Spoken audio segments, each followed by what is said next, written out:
दोस्तों आज हम एक्सप्लेन करने वाले हैं हाल ही में आई साउथ मूवी साड़ी को, जिसकी कहानी आपको सोचने पर मजबूर कर देगी कि एक लड़के का दीवानापन लड़की की जिंदगी कैसे बर्बाद कर सकता है। अब आप वीडियो को भी लाइक कर दीजिए। हम चलिए कहानी शुरू करते हैं। तो कहानी की शुरुआत एक सुंदर से मैसेज के साथ होती है जो था it all started when he saw her in a sari, यानी कि ये कहानी उस लड़के की है जिसे एक लड़की को साड़ी में देखते ही प्यार हो गया। इन सब के बाद हम आराध्या नाम की एक लड़की को देखते हैं जो अचानक अपनी सारी साड़ी इस घर से निकाल कर जला देती है, जिसका मतलब था कि उन सारी साड़ियों से उसकी कुछ बहुत ही भयानक यादें जुड़ी हुई हैं, जिसे वो कभी चाहकर भी भूल नहीं पाएगी। यहाँ से सीन 6 महीने पहले शिफ्ट होता है, जहाँ हम किट्टू नाम के लड़के को फोटोग्राफी करते हुए एक पार्क में देखते हैं। वो उस पार्क में नेचर की फोटोज क्लिक कर रहा होता है, पर तभी उसकी नजर साड़ी पहने एक खूबसूरत लड़की पर पड़ती है, जिसे देखकर वो सब कुछ भूल जाता है। अब यहाँ ये लड़की कोई और नहीं बल्कि आराध्या ही होती है। उस वक्त वो अपने दोस्तों के साथ पार्क में एंजॉय करने आई थी। अब यहाँ किट्टू दूर से उसकी बहुत सी फोटोज निकालता है और तभी आराध्या वहाँ से जाने लगती है। ये देखकर किट्टू तुरंत उसका पीछा करने की कोशिश करता है, पर उसकी बाइक एंड टाइम पर स्टार्ट ही नहीं होती और इतनी देर में आराध्या वहाँ से चली जाती है। अब किट्टू घर आता है और आराध्या की फोटोज को जूम करके देखने लगता है। वो घंटों उसकी फोटोज देखता रहता है और इस तरह ना जाने कितने घंटे बीत जाते हैं। वो बस पागलों की तरह उस फोटो को निहारे जा रहा था। फिर वो आराध्या की उन सभी फोटोज को अपने घर में लगा लेता है और वो बस दिन रात उसे देखता रहता है। वो एक तरह से आराध्या से एडिक्ट हो चुका था। वहीं दूसरी तरफ हम आराध्या को देखते हैं जो अपने घर पर आकर अपने भाई राज से झगड़ा कर रही होती है। असल में आराध्या इंस्टाग्राम पर रील्स बनाती है, पर यह बात उसके भाई राज को बिल्कुल भी पसंद नहीं थी, क्योंकि कुछ लोग एज यूजुअल होते हैं जो हर जगह पर बैड कमेंट्स करते हैं। इसी चक्कर में उसने कल परसों एक लड़के को मारा भी था। वहीं आराध्या की माँ को भी ये सब चीजें अच्छी नहीं लगती थी, क्योंकि वो जानती थी कि आज का टाइम लड़कियों के लिए सेफ नहीं है। पर आराध्या का कहना था कि आजकल सभी लोग ये करते हैं और ये उसका पैशन है। अब ये बात चली रही होती है कि तभी उसके पिता यहाँ जाते हैं और आराध्या के पिता उसका बहुत ज्यादा सपोर्ट करते थे, क्योंकि आखिर बेटियां तो पिता की लाडली होती हैं। उनके और आराध्या के विचार एकदम मिलते जुलते थे, इसी वजह से वो कभी भी उसे मना नहीं करते थे और यहाँ आकर भी वो इस बात को सुलझा देते हैं। अब कुछ दिनों बाद एक दिन एक लड़की किट्टू से उसकी स्कूटर स्टार्ट करने में हेल्प मांगती है। असल में ये आराध्या की फ्रेंड थी। इस वजह से उस लड़की की मदद से किट्टू को आराध्या का नाम और एड्रेस सब कुछ पता चल जाता है। अब ये सब जानकर वो बहुत खुश होता है और घर आकर आराध्या की इंस्टा प्रोफाइल ढूंढने लगता है। वो घंटों तक ये काम करता रहता है, क्योंकि किसी सोशल प्लेटफॉर्म पर किसी अननोन को ढूंढना बहुत मुश्किल काम है, पर एक एडिक्शन ही है जो एक इंसान को पागल करके रख देती है। खैर कुछ समय बाद उसे आराध्या का इंस्टा प्रोफाइल मिल जाता है, जिस पर वो बहुत खुश होता है। अब यहाँ वो उन सभी फोटोज को देखता है और मन ही मन आराध्या के साथ कुछ रोमांटिक मोमेंट्स के बारे में सोचने लगता है। फिर अगली सुबह वो आराध्या को मैसेज करता है और उसे उसकी उस दिन पार्क में क्लिक की हुई फोटोज भेजता है। उस समय आराध्या सो रही होती है, इसी वजह से वो इस पर ज्यादा ध्यान नहीं देती, पर इन सब के बाद भी वो आराध्या को मैसेज करता रहता है और कहता है कि वो उसका फोटोशूट करना चाहता है। पर उस समय आराध्या उसे कहती है कि वो सोचकर बताएगी। अब यहाँ आराध्या से मिलने उसके दोस्त आते हैं, जिन्हें वो किट्टू के बारे में बताती है। वहीं दूसरी तरफ आराध्या के घर के बाहर एक बिल्डिंग बन रही होती है, जहाँ किट्टू जाकर एक बार फिर आराध्या के घर में उसे देखने लगता है। तभी अचानक आराध्या के इंस्टा पे एक अपडेट आता है, जिसके अकॉर्डिंग वो आज अपनी फ्रेंड्स के साथ मॉल जा रही थी। ये देखकर उसका एडिक्ट किट्टू भी वहाँ जाता है और उसे ढूंढने लगता है। कुछ देर बाद वो उसे मिल जाती है और वो उसकी फिर से फोटोज क्लिक करने लगता है। खैर इन सब के बाद एक बार फिर किट्टू आराध्या से पूछता है कि आखिर उसने क्या डिसाइड किया, जिस पर आराध्या उसे बताती है कि कल वो उसे एक कैफे में मिलने आएगी। अब किट्टू को तो पहले से ही इस मैसेज का इंतजार था और इस मैसेज के मिलते ही वो पागल सा हो जाता है। फिर अगले दिन वो आराध्या से मिलने के लिए जाता है और वहाँ कैफे में वो बैठकर भी उसके बारे में ही अजीब अजीब चीजें सोच रहा होता है, पर वो आराध्या के सामने ये सब कुछ जाहिर नहीं होने देता। फिर वो तुरंत ही आराध्या को अपने बारे में बताने लगता है। वो उसे कहता है कि मैं एक नेचर फोटोग्राफर हूँ और अब मैं ह्यूमंस की भी फोटोग्राफी करना चाहता हूँ। तब यहाँ आराध्या को किट्टू की बात करने का तरीका कुछ पसंद नहीं आता। इसी वजह से वो उसे कहती है कि उसे लड़कियों से बात करने की तमीज नहीं है और उसके बाद वो ये सब कहकर चली जाती है। पर किट्टू को कहाँ बुरा लगना था, वो तो आराध्या से मिलकर बहुत खुश था। फिर वो रात को उसे फिर से मैसेज करता है और कहता है कि मुझे आपसे मिलकर बहुत अच्छा लगा। ये सब देखकर आराध्या कहती है कि मैं आज आपसे ठीक से बात नहीं कर पाई। इसी वजह से वो उसे कल फिर बात करने के लिए उसे कैफे में बुलाती है। अब अगले दिन आराध्या वापस किट्टू से मिलने के लिए उसे कैफे में जाती है, पर आते समय अचानक एक लड़का उसे टकरा जाता है। यहाँ उस लड़के के इंटेंशंस भी कुछ अच्छे नहीं लग रहे थे, पर ये बात आराध्या ज्यादा नोटिस नहीं करती और किट्टू से जाकर बात करने लगती है। फिर यहाँ किट्टू देखता है कि वो लड़का जो आराध्या से टकराया था वो अभी भी उसे घूरे जा रहा था। इसी वजह से वो 1 मिनट के लिए वॉशरूम जाता है और उस लड़के के चेहरे पर जलती हुई कॉफी फेंक देता है। वहीं आराध्या उसे फोटोशूट के लिए हाँ भी कह देती है, जिसके बाद वो दोनों फोटोशूट के लिए शॉपिंग करने जाते हैं और यहाँ किट्टू आराध्या को बहुत सुंदर साड़ीज दिलवाता है, जिसके बाद वो लोग फोटोशूट करने लगते हैं। अब यहाँ फोटोशूट के दौरान ही उन दोनों के बीच में नजदीकियां बढ़ जाती हैं और आराध्या को तो किट्टू एक अच्छा दोस्त लग रहा था, पर किट्टू के लिए तो आराध्या कुछ और ही थी। खैर फोटोशूट चल ही रहा होता है कि तभी आराध्या का भाई राज वहाँ आ जाता है और वो किट्टू को देखकर उस पर भड़क जाता है। वो कहता है कि तुम मेरी बहन का फोटोशूट क्यों कर रहे हो, पर तभी आराध्या वहाँ आ जाती है है और राज को वहीं शांति से बैठ जाने के लिए कहती है। अब जब फोटोशूट वापस से रिस्टार्ट होता है तो राज ये देखकर एक बार फिर भड़क जाता है कि आखिर किट्टू आराध्या को टच क्यों कर रहा है। हालांकि यहाँ किट्टू तो आराध्या को पॉजेस बता रहा था। खैर इन सब के बाद अब आराध्या अपने भाई के साथ घर वापस चली जाती है, पर फोटोशूट होने के बाद भी किट्टू ज्यादा खुश नहीं था। वो अपने घर जाता है और आराध्या की फोटो से बात करते हुए कहता है कि भले ही वो तुम्हारा बड़ा भाई हो, पर तुम बाहर आने के बाद बस मेरी हो, तुम मेरी हो। और इसी तरह से वो जोर जोर से चिल्लाने लगता है, जो देखकर हम समझ पाते हैं कि किट्टू पूरी तरह से आराध्या से ऑब्सेस्ड हो चुका है और वो उसे किसी भी तरह से बस अपना बनाना चाहता था।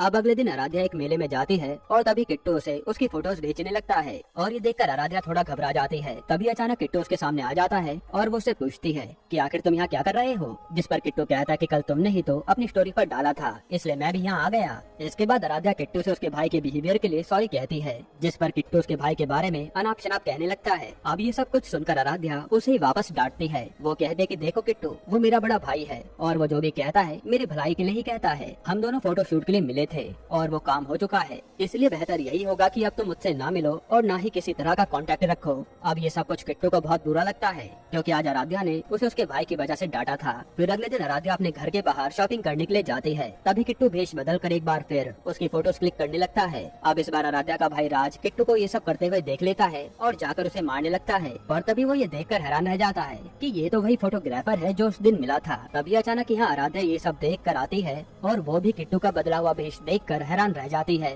पर उसे इतना पिटता हुआ देखकर उसे बिल्कुल भी अच्छा नहीं लगता, इसलिए वो उसे एक ऑटो में बैठाकर वहाँ से भेज देती है। फिर घर आकर किट्टू एक बार फिर आराध्या की फोटो से बात करने लगता है। वो उसे कहता है कि आराध्या, अब तक मुझे लगता था कि सिर्फ मैं ही तुमसे प्यार करता हूँ, पर आज मुझे यकीन हो गया कि तुम भी मुझसे प्यार करती हो, पर तुम्हारा भाई हमारे बीच में आ रहा है, इसी वजह से अब तुम्हें अपने भाई से अलग होना होगा। फिर अगले दिन आराध्या अपने फ्रेंड्स के साथ एक म्यूजियम में जाती है और वहाँ वो फिशेस को देख रही होती है। तभी अचानक किट्टू वहाँ आ जाता है और उससे अपने प्यार का इजहार करता है। ये सब कुछ देखकर आराध्या बहुत घबरा जाती है। वो उसे समझाने की कोशिश करती है कि उसने हमेशा उसे एक फ्रेंड जैसा देखा है, पर किट्टू को कुछ भी समझ नहीं आता। तभी आराध्या के फ्रेंड्स वहाँ आते हैं और वो वहाँ से भाग जाता है। फिर ये सारी बातें आराध्या घर जाकर अपने भाई को बताती है, जो सुनकर राज कहता है कि कल वो किट्टू को एक कॉफी शॉप में बुलाए। तब अपने भाई की बात मानकर आराध्या ऐसा ही करती है और किट्टू अगले दिन उसका इंतजार करता रहता है, लेकिन वो नहीं आती। फिर किट्टू उसे मैसेज भी करता है और आराध्या वो सारे मैसेज अपने भाई को फॉरवर्ड करती रहती है, जो कि अपने दोस्तों के साथ उसी कॉफी शॉप में बैठा हुआ था। फिर आराध्या के वहाँ न आने पर किट्टू वहाँ से उठकर जाने लगता है। तब यहाँ राज और उसके दोस्त भी उसका पीछा करते हैं और उसके घर तक पहुँच जाते हैं। फिर वो उसके घर में जाकर उसे मारने लगते हैं,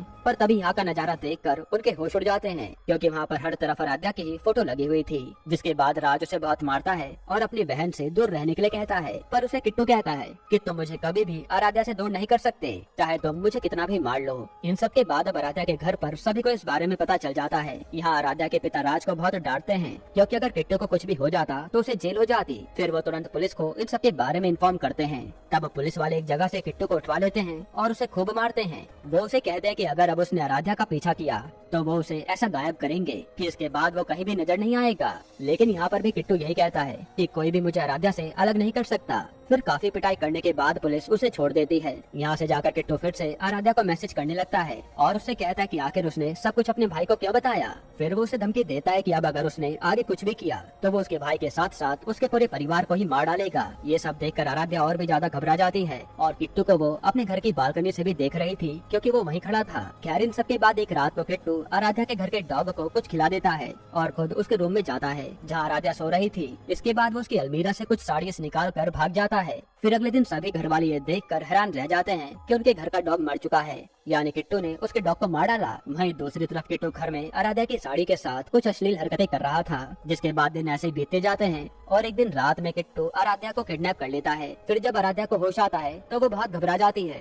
क्योंकि उसने कभी ये एक्सपेक्ट नहीं किया था कि बात यहाँ तक आ जाएगी। खैर अब वो किट्टू को उसे छोड़ देने के लिए कहती है, पर किट्टू कहता है कि तुम्हारे घर वाले तुम्हारा ब्रेन वॉश कर रहे हैं, इसी वजह से तुम अब कुछ समय के लिए मेरे साथ रहो और मैं तुमसे इतना प्यार करता हूँ, पर तुम मुझे कभी समझते ही नहीं हो। ये सब सुनकर आराध्या उसे एक बार फिर घर जाने के लिए कहती है, पर इस बार किट्टू उसे जोर का थप्पड़ मारता है। अब जितनी बार आराध्या घर जाने के लिए कहती है वो उसे मारता रहता है। इस तरह से आराध्या के मुंह से खून तक आने लगता है। तभी अचानक उस कमरे में किसी के आने की आवाज आती है, जिससे आराध्या जोर जोर से चिल्लाती है, पर तभी किट्टू एक चाटा मारकर उसे वहीं बेहोश कर देता है। फिर यहाँ उस रूम में सिगरेट पीने के लिए एक आदमी आता है और वो आराध्या को देखकर समझ नहीं पाता कि आखिर ये लड़की यहाँ क्या कर रही है। तभी आराध्या उसे हेल्प मांगने की कोशिश करती है, पर उन दोनों को एक दूसरे की लैंग्वेज समझ नहीं आती। मैं इस समय किट्टू उस रूम में कहीं छुपा हुआ था। तभी ये आदमी आराध्या को अपना फोन देता है, पर वह नेटवर्क न होने की वजह से आराध्या अपने भाई को फोन नहीं कर पाती। फिर वो आदमी आराध्या को उसी रास्ते से बाहर ले जाने लगता है, पर तभी किट्टू अपनी छुपी हुई जगह से बाहर आता है और उस पर अटैक करने की कोशिश करता है, जिसके बाद इन दोनों में लड़ाई शुरू हो जाती है। तभी आराध्या एक पत्थर उठाकर किट्टू को मारने की कोशिश करती है, पर गलती से वो उस पत्थर को उसी आदमी को मार देती है। तभी यहाँ किट्टू को लगता है कि ये सब आराध्या ने उसकी मदद करने के लिए किया होगा, क्योंकि वो तो पहले से ही उसके प्यार में पागल था। इसके बाद अब वही पत्थर लेकर किट्टू उस आदमी के सर को पूरी तरह से चकनाचूर कर देता है, जो देखकर आराध्या के होश उड़ जाते हैं कि ये कितना बड़ा जालिम है। उसे अब समझ आ चुका था कि शायद अब वो इस दलदल से कभी निकल नहीं पाएगी। फिर यहाँ वो किट्टू से कहती है कि तुमने देखा ना, मैं तुमसे कितना प्यार करती हूँ। ये सुनकर किट्टू फूला नहीं समाता और वो तुरंत उसे एक साड़ी बदलने के लिए देता है। फिर वो आराध्या को बताता है कि किस तरह से मैंने तुम्हारे घर में जाकर तुम्हारे कुत्ते को मारा और ये साड़ियाँ भी चुरा ली। अब कुछ देर बाद आराध्या एक बार फिर किट्टू से कहती है कि अब तो मैं तुमसे प्यार भी करती हूँ ना, तो तुम मेरे घर चलो, वहाँ मैं तुम्हें अपने घर वालों से मिलवाऊंगी और सभी से कहूंगी कि वो हमारी शादी करवा दे। तब ये सुनकर किट्टू कहता है कि मैं जानता हूँ कि अगर तुम अपने घर गई तो तुम मुझे फिर से अपने भाई से पिटवा दोगी, इसलिए अब तुम यहीं रहोगी और आखिर शादी के बाद भी तो हमें साथ में ही रहना है। यहाँ किट्टू आराध्या से ये भी कहता है कि आज मेरा बर्थडे है और आज मैं तुम्हारे साथ शाम को अपना बर्थडे सेलिब्रेट करूंगा और तुम्हारे लिए एक सरप्राइज भी लाऊंगा। इस तरह शाम को किट्टू आराध्या के साथ अपना बर्थडे सेलिब्रेट करने के लिए एक केक लेकर आता है और आराध्या को अपनी गोद में बैठाकर केक कट करवाता है। यहाँ आराध्या ये सब करना तो नहीं चाहती थी, पर इसके अलावा उसके पास कोई और ऑप्शन नहीं था। खैर इसके बाद अब किट्टू उसे एक बड़ा सरप्राइज देता है। वही कल मीरा में उसके भाई को वहाँ लेकर आया था। तब अपने भाई को इस हालत में देखकर आराध्या बहुत घबरा जाती है, जो देखकर किट्टू को बिल्कुल भी अच्छा नहीं लगता। फिर वो राज को टॉर्चर करना शुरू करता है और आराध्या को भी उसे मारने के लिए कहता है। तब यहाँ आराध्या को आखिर में अपने भाई को भी मारना पड़ता है, वरना किट्टू उसे ही मार डालता। तभी अचानक राज और किट्टू के बीच में हाथापाई शुरू हो जाती है और राज आराध्या को वहाँ से भाग जाने के लिए कहता है, पर यहाँ आराध्या को तो बाहर जाने का रास्ता ही नहीं मिल रहा था। और जब वो घूमकर उसी कमरे में वापस आती है तो उसे वहाँ एक लाश दिखती है, जो किसी और की नहीं बल्कि उसके भाई राज की ही थी, यानी किट्टू ने उसे मार डाला। ये सब देखकर आराध्या का दिमाग खराब हो जाता है और वो खुद गुस्से में आकर अपना आपा खो देती है, जिसके बाद वो किट्टू को बुरी तरह से मार डालती है। इसी तरह से किट्टू का चैप्टर यही क्लोज हो जाता है। इसके बाद हम कुछ दिनों बाद का सीन देखते हैं, जहाँ आराध्या ने साड़ी पहनना ही बंद कर दिया था, क्योंकि इसी साड़ी ने उसे उसका भाई छीन लिया था। और यहाँ हमें वही सीन दिखाया जाता है जो हमने मूवी की शुरुआत में देखा था। इसी के साथ ये मूवी यहीं पर खत्म होती है। दोस्तों आपको ये मूवी कैसी लगी हमें कमेंट में जरूर बताइएगा।